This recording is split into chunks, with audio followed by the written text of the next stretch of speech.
Welcome to the MSDW podcast. I'm Jason Gumpert, editor at msdynamicsworld.com. It is time for another news roundup episode. As usual, for these news roundups, I'm joined by our assistant editor, Eamon McCarthy-Earls. Hey, Eamon, welcome to the podcast. Hi, Jason. Great to be here. Yeah, glad to have you. This one is really heavy on mergers and acquisitions. And it was one of the reasons we said, it's about time to do another roundup type of episode here. So why don't you kick us off? What do we have first? Well, one of the many acquisitions we profiled recently was the 9 Altitudes acquisition of Microsoft partner Hillstar BI over in the Netherlands. So, Jason, I know this is one that you wrote up. What was your perspective on this? In terms of the deal, it appears to be something that 9 Altitudes is going to benefit from by gathering the expertise and the IP of Hillstar. So Hillstar has its BIRDS solution, BIRDS, which delivers a data hub and pre-built Power BI reporting. And they also have deep experience with Dynamics ERPs. So it makes a lot of sense that the 9 Altitudes team gains a lot of competency with the 40 employees from Hillstar. 9 Altitudes has 450 employees, so a bigger firm across 5 countries, they say. And this was, and I'll try to characterize this as we go because we do have quite a few deals to go over, but 9 Altitudes is supported from the private equity firm Waterland. So this is a bit of a private equity driven or funded deal. Well, one of the acquisitions we saw that was actually by Microsoft was Clear Software, which they seem to have purchased or acquired to sort of improve their SAP and Oracle integration for Power Platform. Yes, and this one, obviously, because it was Microsoft making the deal, and it involves headline names like SAP and Oracle. This one actually got a little bit more mainstream tech media press attention, I would say. SAP and Oracle are vendors that Microsoft has always pays close attention to and does various things with in terms of, most recently, I think you see the efforts Microsoft has put into supporting various scenarios on Azure for those vendors. In this case, it's really just about improving what Power Platform already does in terms of its connectors and integration by providing new API-based integration to SAP and Oracle solutions. It's really, I would say, to me, it looked like a bit of a point solution or a point of investment to just bolster specific capabilities for Power Platform, improve the story around using Power Platform at organizations where SAP solution integration, Oracle integration is really key.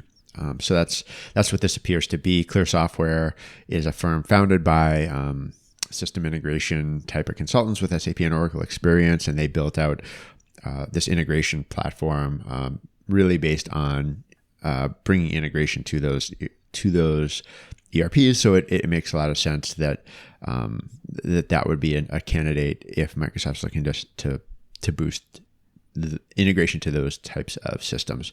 It's Microsoft making the purchase, so obviously no private equity firm backing it or anything. Microsoft can pretty much acquire whoever they want at this level of deal. Over the last few months, I've done a little bit of looking into the Canadian public sector and their use of Azure and Dynamics. Had some great conversations in that area with various partners and MVPs and so forth in Canada. So I was very struck by the Sylogist announcement, basically where this Calgary-based firm has acquired the Pavliks Group. So this was an interesting $11.5 million Canadian dollar acquisition by this big Calgary firm. Yeah, Sylogist continues to make strategic acquisitions. Pavliks Group is best known for the Portal Connector, which is a portal solution that has a long history in the Dynamics space. It integrates with Dynamics 365, Dynamics CRM. Before that, it was actually a competitor to ADX Studio, which has now become what we all know as Power Apps Portals, which Microsoft acquired ADX Studio several years ago and has really reshaped that technology into what is now sort of its core portals offering. The portal connector from Pavliks has continued to survive and be a meaningful business alongside portals. And, we know from the acquisition announcement from Sylogist that it's about a third of Pavliks' business, the portal connector. And we know from that the Pavliks was a profitable, cash flow positive business, doing about 9.4 million Canadian in revenue and 1.6 million EBITDA. So, and Sylogist is just, I think we've probably talked about them before. They've made several acquisitions over the last few years, and they're really building up something a lot bigger. And I should add that they mentioned they have plans to make the portal connector more than just a Dynamics-friendly portal solution, that they see it as something that they want to expand, use that IP to bring portal scenarios to a lot of other to other systems and other scenarios. I think it's very interesting, given that we were just looking at Microsoft a moment ago, to look at Microsoft's joint venture with Accenture, Avanade, and their acquisition of Qauntiq, which is a Dynamics 365 partner in the UK. Right. As part of this acquisition by Avanade, they gain about 300 employees from Qauntiq, and I guess a stronger UK presence in both business applications and Azure. We've seen Avanade do these types of acquisitions before, that seem to be geographic focused, where they're getting expertise in country on specific Microsoft technology. So again, if you're going to sort of categorize these types of acquisitions, Avanade's well capitalized, obviously, as you said, co-owned by Microsoft and Accenture. So they can make these kinds of purchases when they feel that they are strategic for them, and that's what this one appears to be. For those that follow the Dynamics GP space, many are sort of familiar with partners like Custom Information Services and Reporting Central. We've seen that they are in the process of merging right now. Is this a big shakeup, or will this really leave a lot of things unchanged? Well, it appears from the details that the company shared that not much will really change as a result of this deal. Leadership seems to be staying in place. The brand seems to be staying in place. The employees are staying in place. Customers won't, they say, see really much difference. I assume that it's really more of a sales, maybe R&D and go-to-market effort, where they'll be able to sort of lean on each other more heavily. This one it's not even clear from the announcement, and I haven't talked to the firms, it's not clear if there was any sort of transaction as part of it, or whether they really are just coming together and merging. But I would say this is just evidence of, sort of another kind of deal in this space. And when it comes to GP, I tend to think, with the GP space, still strong in terms of lots and lots of customers and plenty of partners reporting, strong business in the GP space.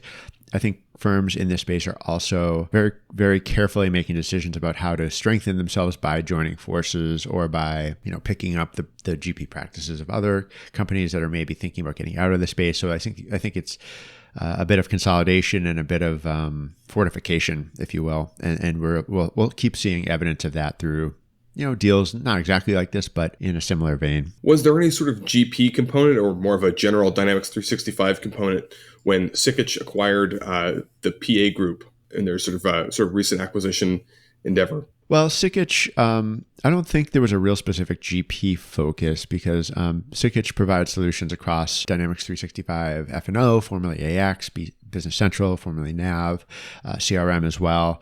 And so what they were getting with PA Group, as I understand it, was a team with a lot of good experience, a team that, I had a conversation with Jim Drum from Sikich, and he told me that really the culture there, the way they work with their clients, the way they approach the technology, all were a good fit, and that they've worked on deals together in the past and worked on client projects together. And so it was a case where PA Group had a lot of expertise to offer, and really was a way to strengthen what Sikich already does. Well, a lot of these announcements that we've profiled just now have this sort of technological component to them, whether there's a GP focus or a broader Dynamics focus or something along those lines. We've also seen acquisitions that involve specialty capabilities. And that was certainly true for Avalara when it acquired CrowdReason's property tax compliance management capabilities recently. Yeah, with this acquisition, Avalara is gaining kind of a unique additional element of tax compliance, which is property tax compliance. And that has its own set of data that go along with it, and document documentation, I guess.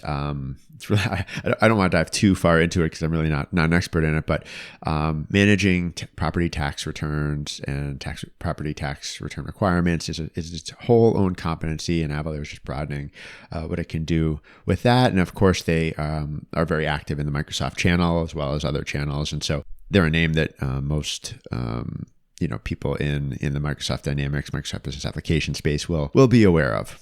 Also within the Canadian market, since we saw some movement from those firms in Calgary, we saw the HSO acquisition of CRM Dynamics. What's the significance of that? Yeah, CRM Dynamics is, I would say, another one of these types of acquisitions where the acquiring firm, in this case HSO, who are private equity funded, get to really expand their competencies in a geography against a certain product. In this case, the product is primarily Dynamics 365 CE, customer experience.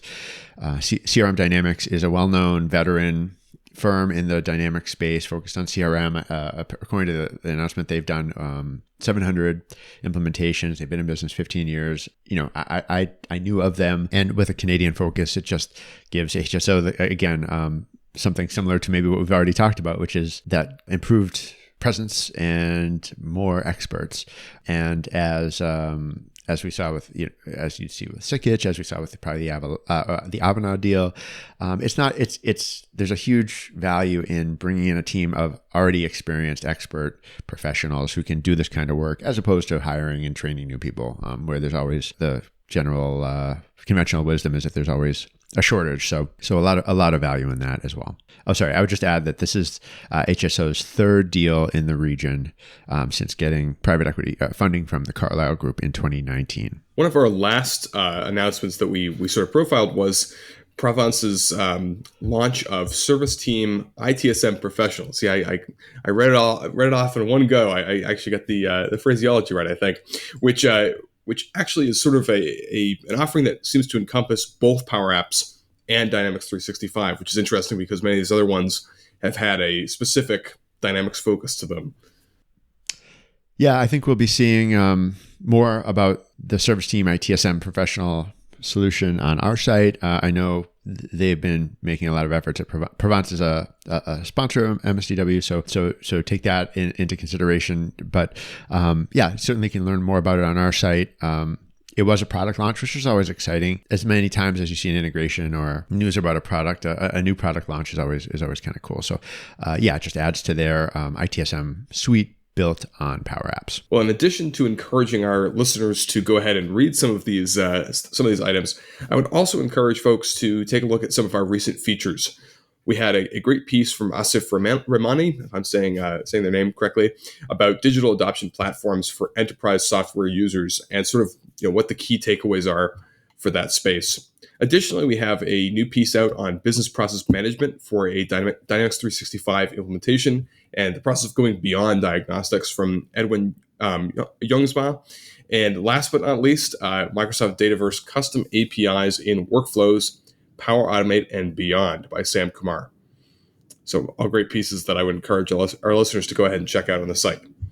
Yeah, I second that. All good and interesting new pieces that tackle various elements of what goes into solutions that hopefully our readers are either working on or thinking about or making decisions to invest in. Great. Well, thanks, Eamon, for helping me catch up on all this news. Certainly a high volume of deals being announced in recent days, which I think made it worthwhile to talk here. And what I really find interesting is sort of the breadth of the different types of deals and how they were structured, either mergers, either private equity funded, or just purchases by well-capitalized bigger companies. A lot of different kinds of activity going on. I don't think there's any reason to think it'll stop, and we'll keep reviewing it in future episodes. Great. All right. Well, Eamon, thanks for helping me with this. I think we can wrap up there. To anyone in the audience, if you want to get in touch with me, you can reach me by email, jgumpert@msdynamicsworld.com. You can reach Eamon by email, earls@msdynamicsworld.com. And you can also follow us on LinkedIn and on Twitter for all of our news updates as we publish them. So with that, we are ready to wrap up. Until next time, this is MS Dynamics World signing off.